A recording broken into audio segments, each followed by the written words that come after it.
Wikipedia defines a spreadsheet as a computer application for computation, organization, analysis, and storage of data in a tabular form. Spreadsheets were originally developed as computerized representations of accounting ledger books, but they've become so much more. To get started, we're just going to go over a couple of key terms before we do a tour of Excel. Now, in Excel, a file is referred to as a workbook. So when you've done some work and you'll save that workbook somewhere in your computer or to a cloud drive so you can bring it back up later and work on it. I typically save files under the Documents folder, whether I use my OneDrive or my computer's hard drive. For this class, I recommend that you download the sample workbooks for each unit and save to a place that'll be easy for you to remember and get back to. Now that I'm looking at the Getting Started workbook that I downloaded, I want to open that up in Excel. So I'll just double click that and it'll open up Excel with that file. And I'm going to go ahead and maximize it to my screen. And this is that workbook. Now the next thing I want to tell you guys about is worksheets. If you look at the bottom of the workbook area, there's 5 tabs right now. In our class, each tab is going to represent a different lesson.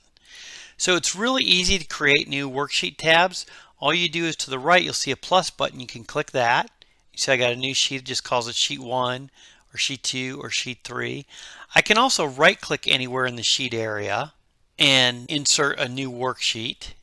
And getting rid of those is just as easy. I can right click and go to delete. There's a couple other things we can do with sheet tabs. We can move them around. So maybe if I wanted to take sheet 1 and put it in front of entering data, I could just click on it and drag it over to be entering data. I could click it all the way to the other end and bring it back over there.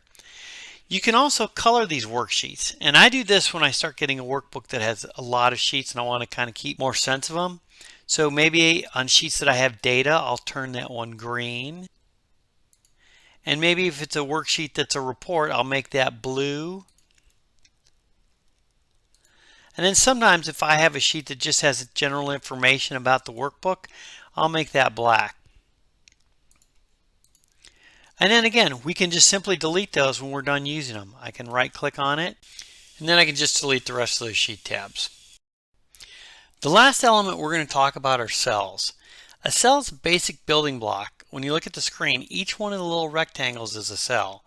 Now we can enter text, numbers, formulas, or whatever we want. It's pretty easy. You just click on a cell and start typing.